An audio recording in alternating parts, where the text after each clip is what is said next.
Chapter 5, First Blood. The first wave of Devourer ships descended through Zephyria's atmosphere like falling stars, their hull plating glowing white-hot from atmospheric friction. Robert watched from the command center's observation deck as the alien vessels carved burning paths through the purple sky, their destination unmistakably the forest where his pod had landed.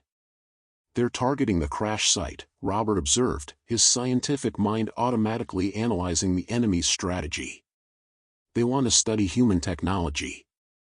Or eliminate the only survivor who has seen their methods," Kreshka replied grimly, her crystalline features reflecting the light from the tactical displays. "We must not let them reach your vessel."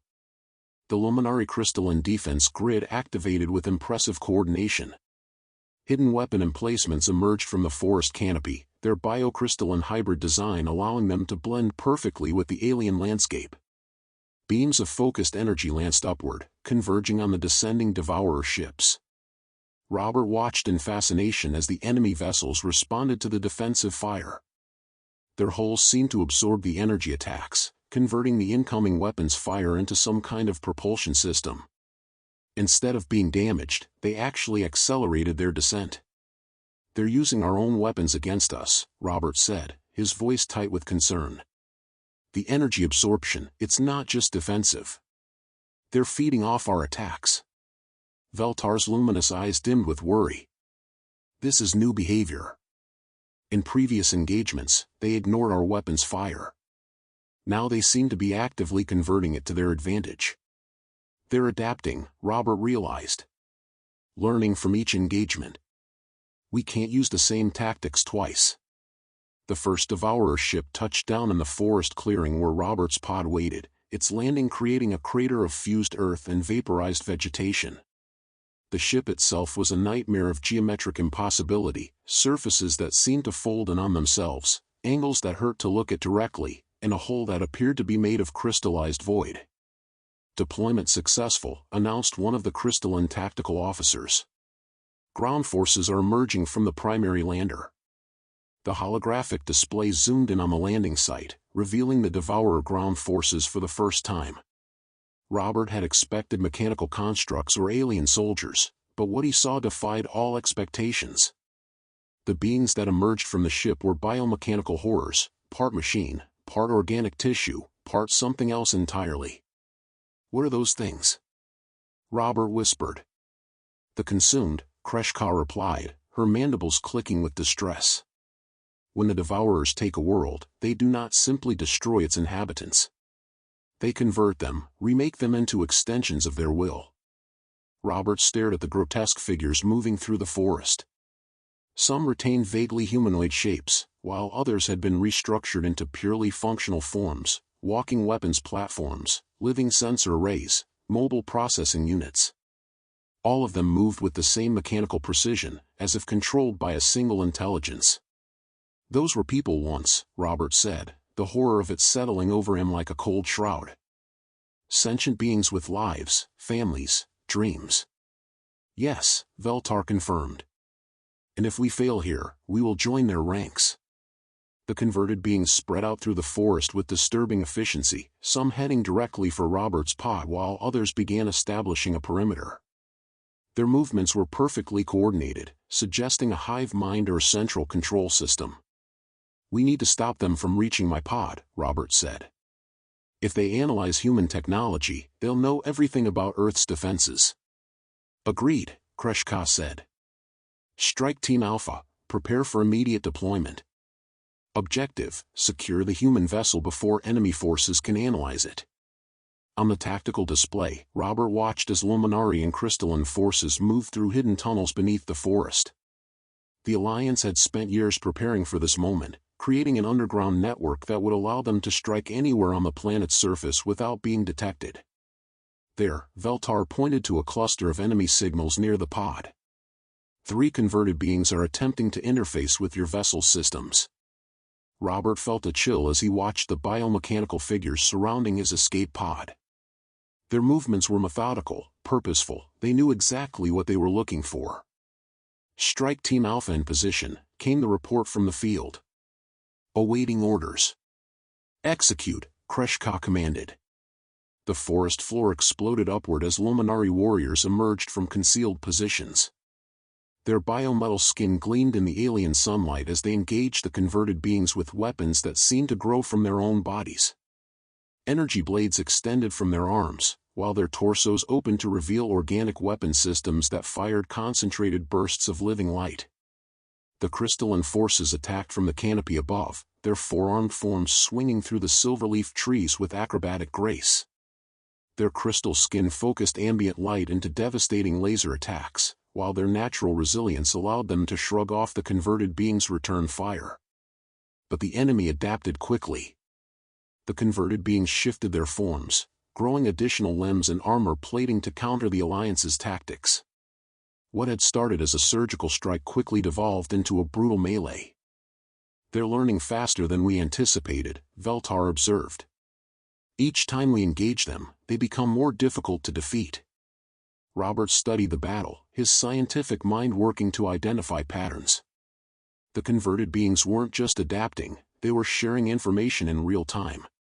Every tactic used against one was immediately known to all the others. "It's a distributed intelligence," Robert said. "They're all connected to the same network. What one learns, they all learn." "Then how do we fight them?" Kreshka asked. "We don't," Robert replied, an idea forming in his mind. "We trick them." He turned to the tactical display, studying the positions of all forces in the engagement zone. The converted beings were focused on defending their positions and analyzing his pod, but they were also maintaining constant communication with their ship. "What if we fed them false information?" Robert suggested. "Made them think they were learning something valuable while actually giving them data that would work against them?" Veltar's metallic features shifted into an expression of interest. "Explain." "My pod's computer systems are isolated from Earth's main networks, but they contain detailed information about human technology. If we could modify that data before they access it, we could plant false information about our capabilities." "A deception operation," Kreshka mused. "But how do we modify the data without alerting them to our presence?" Robert smiled grimly. "We don't modify it in the pod. We modify it in their minds."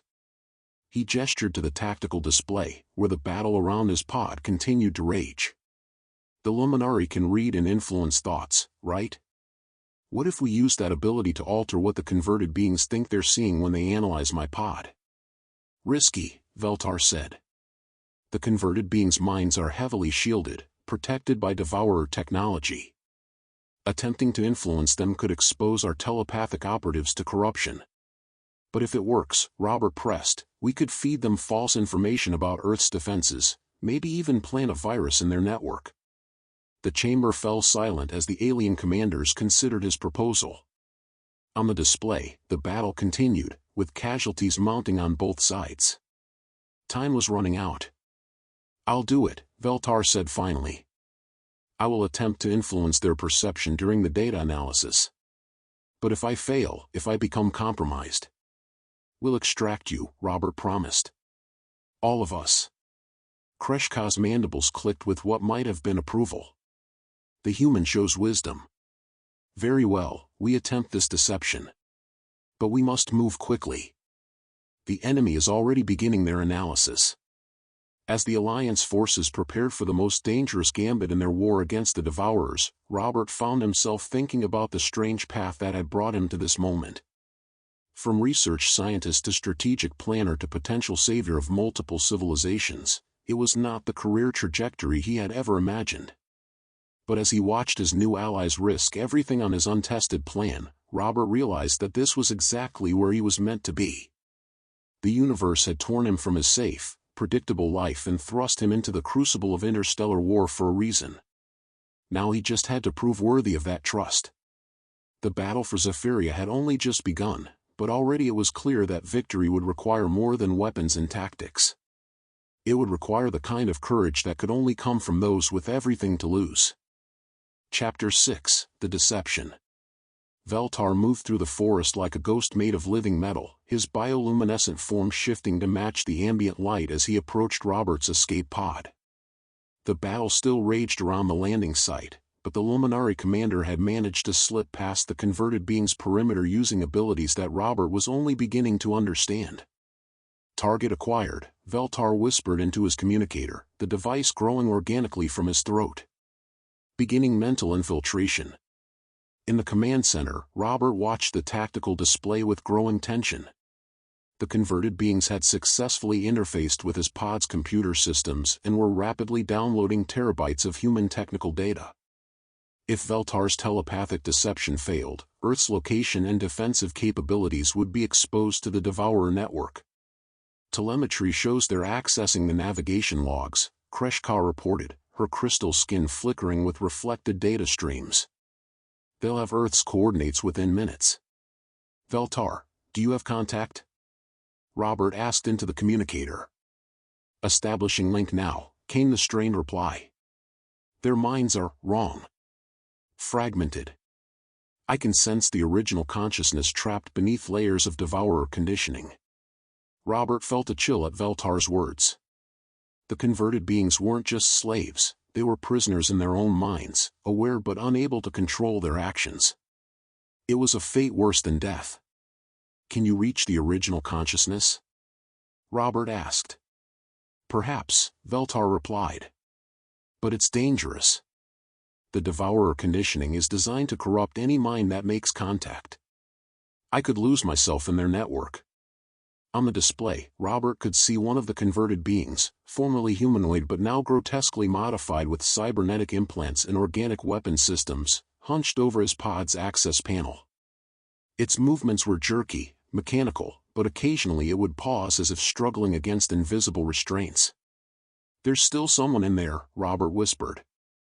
Someone fighting to break free. All the more reason to succeed, Kreshka said grimly. Begin the deception, Veltar. We're running out of time. Robert watched in fascination as Veltar's form began to glow with increased intensity. The Luminari's telepathic abilities were manifesting as visible energy, creating a web of light that reached out toward the converted beings around the pod. Contact established, Veltar reported, his voice now strained with effort. I can see what they see, feel what they feel. The pod's data is incomplete. Fragmented. Perfect for our deception. What do you mean? Robert asked. Your escape pod's memory core was damaged during the transition through the spatial anomaly, Veltar explained. Much of the navigational data is corrupted. They're trying to reconstruct Earth's location from partial information. Robert realized the implications immediately. Then we can feed them false coordinates. Make them think Earth is somewhere else entirely. More than that, Veltar said, his excitement bleeding through despite the strain. I can alter their perception of the technical specifications. Make human technology appear more primitive than it actually is, or more advanced. Whatever serves our purposes. Make us look weak, Robert decided. If they think Earth is poorly defended, they might send only a small force. Something we could actually handle. Risky, Kreshka observed. If they discover the deception, they'll know we have telepathic capabilities. Risk it, Robert said.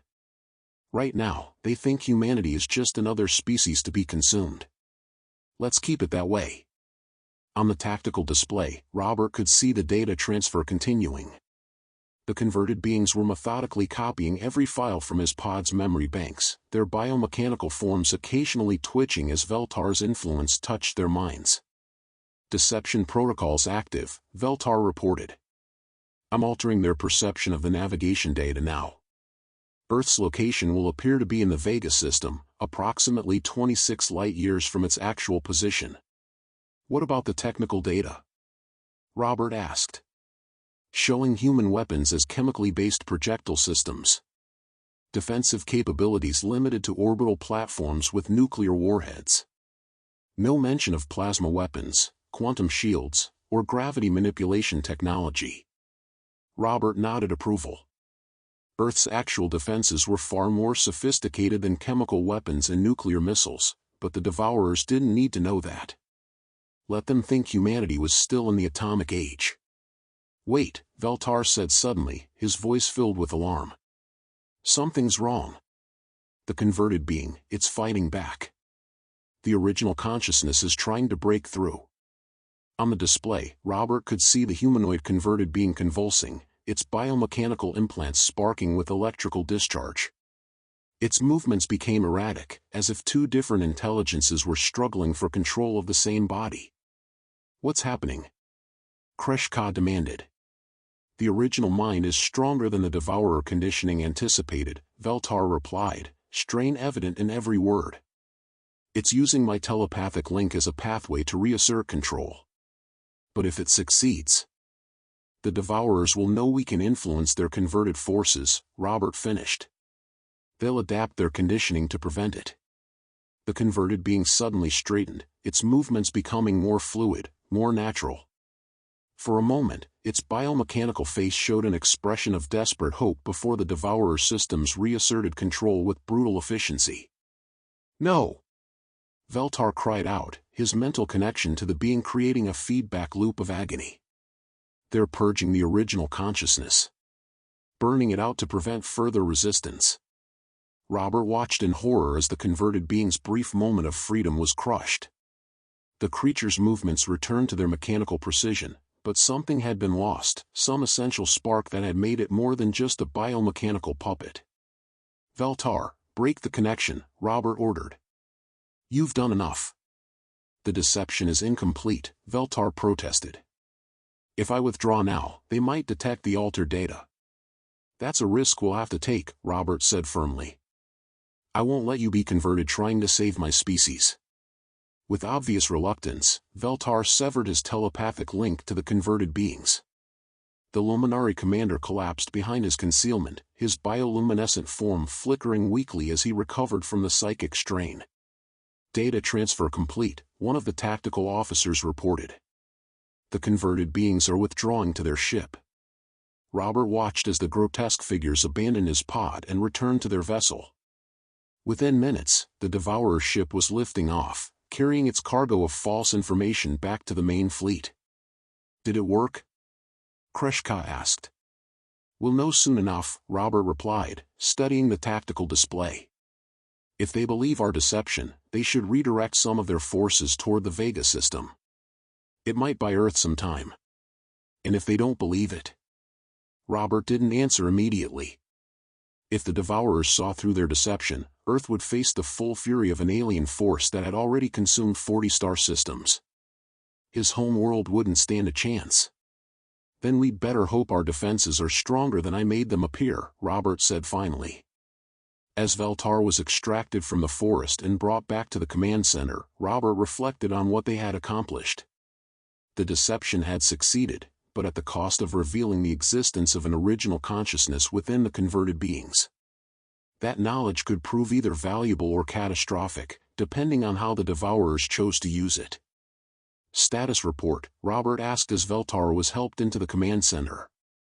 "The false data has been accepted," Veltar said weakly. "Their network has updated Earth's threat assessment to minimal." "But Robert, that consciousness I touched. It wasn't just aware, it was angry." The converted beings retain their memories, their emotions, their sense of self.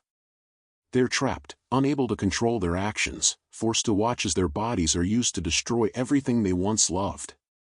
The implications were staggering. The Devourers weren't just conquering civilizations, they were creating an army of the damned, beings who remembered their former lives but were powerless to resist their new masters. "How many?" Robert asked quietly. "Billions," Veltar replied. "Every sentient being from every conquered world, all trapped within the Devourer network. All suffering." Robert closed his eyes, trying to process the magnitude of what they were facing. The Devourers weren't just an extinction threat, they were something far worse. They were turning the universe's greatest strength, the diversity of life itself, into their ultimate weapon. "Then we stop them," Robert said, his voice filled with quiet determination. "Not just for ourselves, but for every consciousness trapped in their network. We find a way to free them all." "An admirable goal," Kreshka said. "But first, we must survive their assault on Zephyria. The deception has bought us time, but the main Devourer fleet is still approaching." The real battle is yet to come. Robert nodded, understanding that their small victory was just the beginning. They had proven that the Devourers could be deceived, that their seemingly perfect efficiency had flaws. But exploiting those flaws would require courage, sacrifice, and a willingness to risk everything for the slim chance of freedom. As the command center prepared for the next phase of the battle, Robert found himself thinking about the converted being whose consciousness he had briefly glimpsed. Somewhere in the Devourer network, that spark of defiance still existed, waiting for the chance to break free. If they could find a way to amplify that spark, to help the converted beings reclaim their minds, they might just have a chance of turning the Devourer's greatest weapon against them.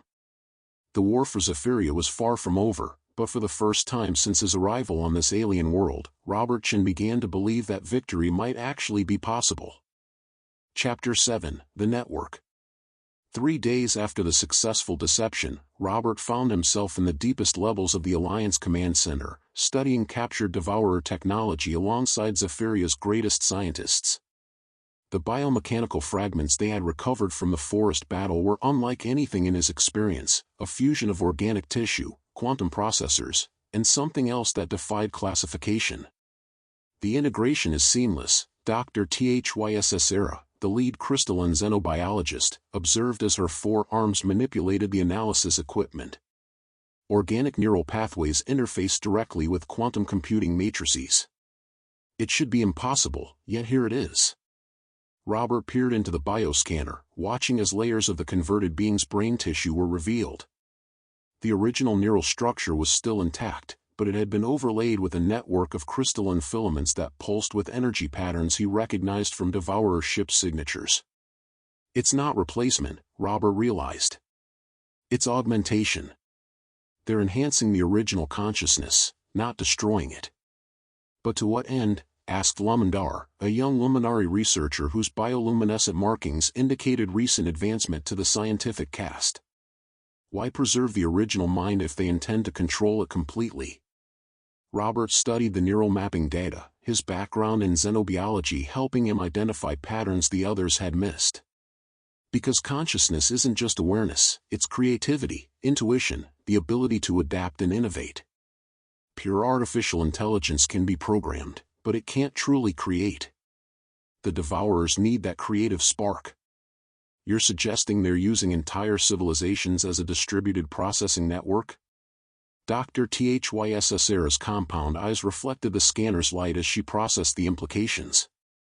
Not just processing, Robert said, his excitement growing as the pieces fell into place. Problem solving. Innovation. Every converted being retains their original expertise and creativity, but it's all channeled towards serving the Devourer collective. The laboratory fell silent as the researchers absorbed this revelation. If Robert was correct, the Devourers weren't just conquering civilizations, they were incorporating them into a galaxy-spanning intelligence network of unprecedented capability. No wonder they're so effective, Lumandar whispered. They have the accumulated knowledge and creativity of 40 conquered civilizations working for them. Which means, Robert continued, that every time they conquer a new world, they don't just gain resources, they gain intelligence. They become smarter, more capable, more dangerous. Dr. Thys' mandibles clicked rapidly, a sign of extreme agitation among her species. If this pattern continues, they will eventually become unstoppable. Each victory makes the next one easier. Unless we can disrupt the network, Robert said, studying the neural interface structures more closely. Look at these crystalline filaments. They're not just control mechanisms, they're communication channels. Every converted being is linked to every other one through quantum entanglement. Fascinating, Dr. Thys said, her scientific curiosity overriding her fear.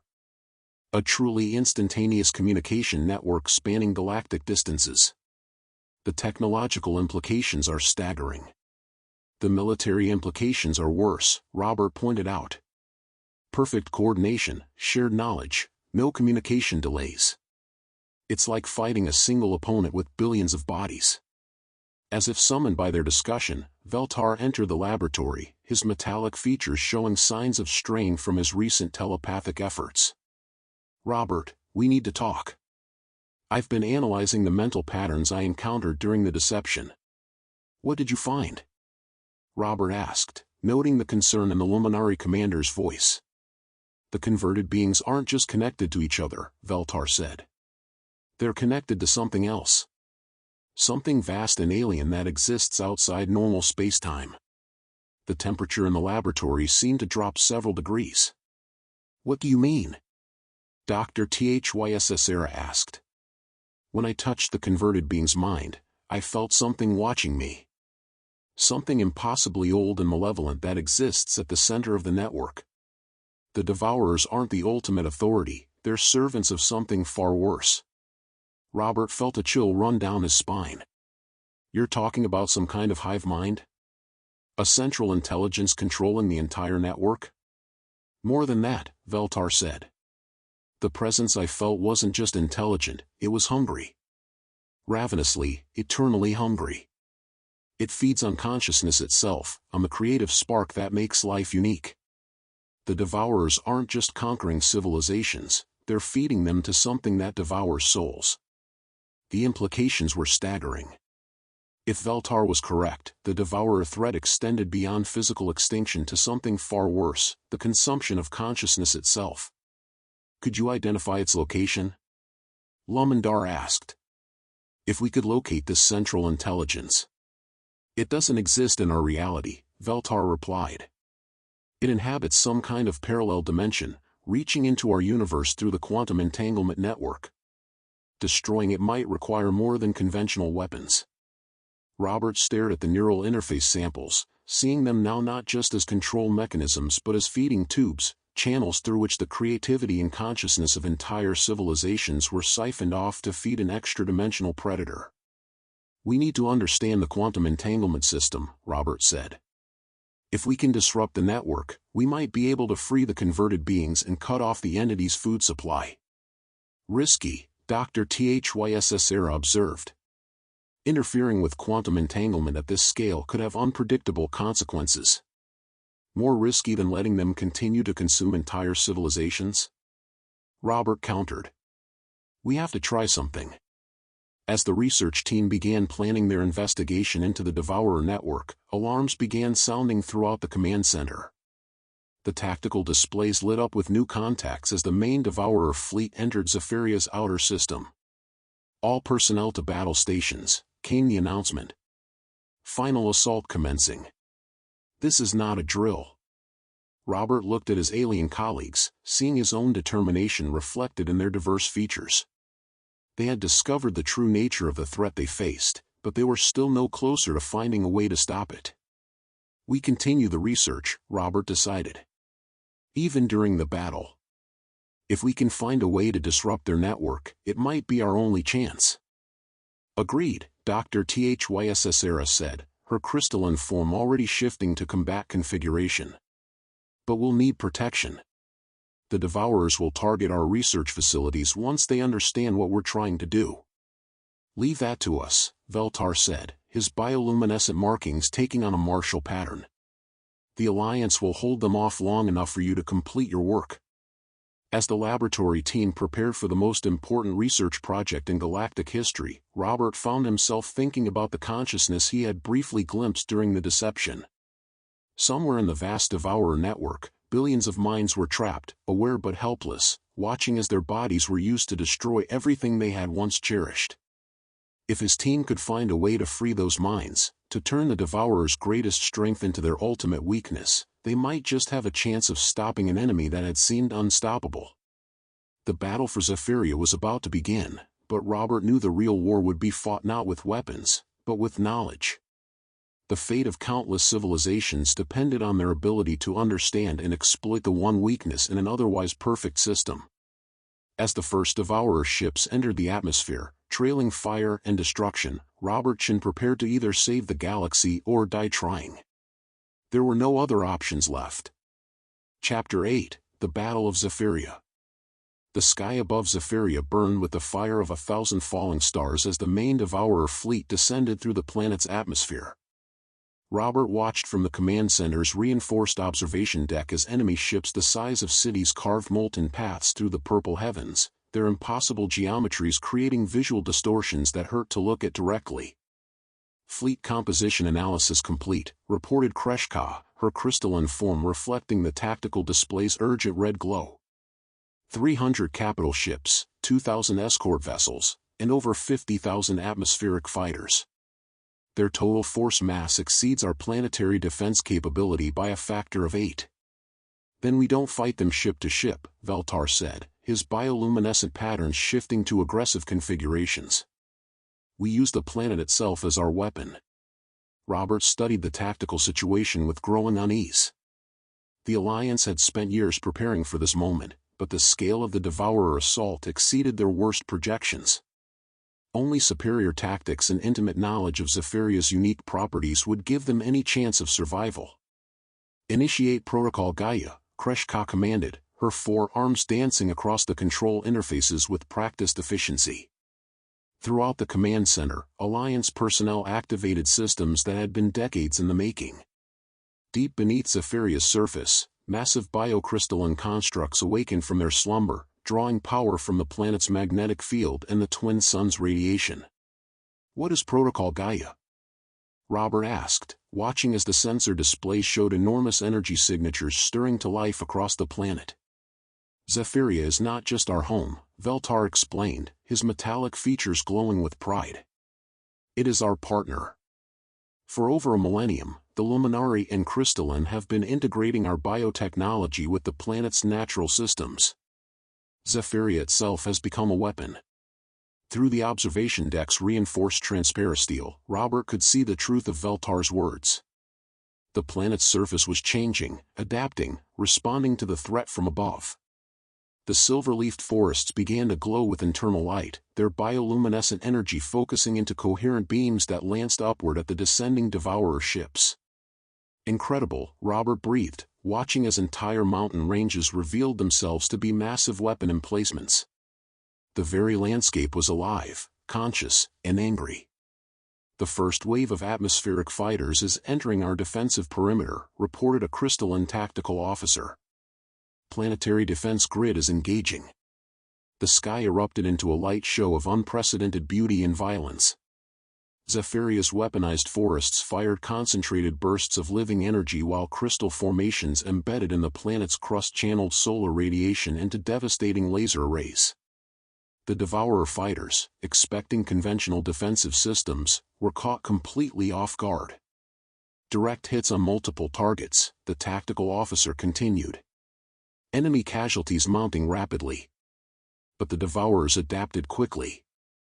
Their fighters began moving in unpredictable patterns, their biomechanical pilots sharing tactical information through the quantum network.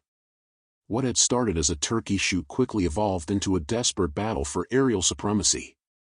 They're learning our firing patterns, Robert observed, watching as enemy ships began to anticipate and avoid the planetary weapons. Their network is processing our tactical data in real time. Then we change the patterns, Veltar said. Zephyria, implement chaotic defense protocols. The planet responded by shifting to seemingly random firing sequences. Instead of logical targeting patterns, the biocrystalline weapons began firing at empty air, creating a web of destructive energy that the Devourer fighters couldn't predict or avoid. Brilliant, Robert said, understanding the strategy. You're not trying to aim at them, you're creating a three-dimensional minefield they have to navigate. Exactly, Kreshka confirmed. Let them use their network to predict our actions. We'll make our actions unpredictable. The chaotic defense pattern proved devastatingly effective. Devourer fighters crashed into energy barriers they couldn't see coming, their perfect coordination turned against them as they flew into traps designed by random chance rather than tactical logic. But the enemy's capital ships were approaching, and Robert knew that planetary weapons alone wouldn't be enough to stop them. The massive vessels descended through Zephyria's atmosphere like falling monuments, their entropy weapons already beginning to unravel the planet's defensive systems at the molecular level. Capital ships entering bombardment range, the tactical officer announced. They're targeting our biocrystalline network nodes. All forces, implement dispersal pattern Omega, Veltar commanded. Make them work for every target. Throughout Zephyria's underground tunnel system, Alliance forces began moving with practiced precision. Instead of concentrated defensive positions, they spread themselves across thousands of smaller installations, forcing the Devourers to expend enormous resources to eliminate each target. It's a war of attrition, Robert realized. You're making them pay for every meter of ground. War is mathematics, Kreshkar replied grimly. They have superior numbers and firepower, but we have superior knowledge of the battlefield. The question is whether we can inflict enough damage to make their victory Pyrrhic. The battle raged for hours, with neither side able to gain a decisive advantage. The Devourers slowly pushed deeper into Zephyria's atmosphere, but each kilometer cost them dozens of ships and hundreds of converted beings. The Alliance gave ground grudgingly, making the enemy pay for every small victory. Robert watched the tactical displays with growing fascination. The battle was unlike anything in human military history, not just a conflict between armies, but between different philosophies of warfare. The Devourers fought with mechanical precision and overwhelming force, while the Alliance relied on creativity, adaptation, and intimate knowledge of their environment. Enemy forces are establishing beachheads in Sectors 7 and 12, reported a Luminary communications officer. They're beginning ground deployment operations.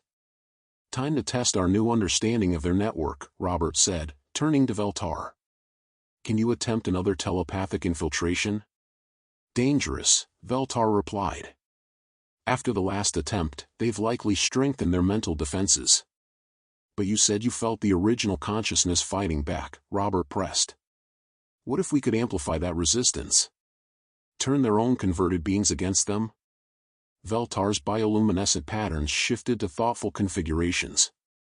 Theoretically possible, but it would require multiple telepathic operatives working in coordination. And if we fail, if we're detected, the network will adapt to prevent future attempts, Robert finished. I know. But we're running out of options. As if to emphasize his point, the command center shook as a Devourer capital ship's entropy beam struck the mountain above them. Emergency lighting flickered as the facility's biocrystalline structure worked to repair the molecular damage. Do it, Kreshkar said, her crystal form flaring with determination. Coordinate with all available Luminary telepaths. If we can create even a small disruption in their network, it might be enough to turn the battle. Understood, Veltar replied. But Robert, this will likely be a one-way mission. If the network detects our intrusion and traces it back to us, then we make it count, Robert said firmly. Target the command structure. If we can free even a few high-ranking converted beings, they might be able to sabotage the network from within. As Veltar and his team prepared for the most dangerous telepathic operation in Luminary history, Robert found himself thinking about the impossible journey that had brought him to this moment. From research scientist to military strategist to the architect of humanity's first attempt at psychological warfare against an alien intelligence. The universe had a strange sense of humor, but Robert was beginning to suspect it also had a plan. He had been in the right place at the right time to witness the Devourer threat, to understand their methods, and now to help develop countermeasures that might save countless lives. Telepathic strike team ready, Veltar reported. Beginning infiltration in 3, 2, 1. Robert watched as the Luminary operatives began to glow with focused mental energy. On the tactical displays, he could see subtle changes in the Devourer formation patterns as individual converted beings began to hesitate, to question their orders, to remember what they had lost. The battle for Zephyria was entering its most critical phase, and Robertson was about to discover whether the power of consciousness could triumph over the forces of entropy and despair.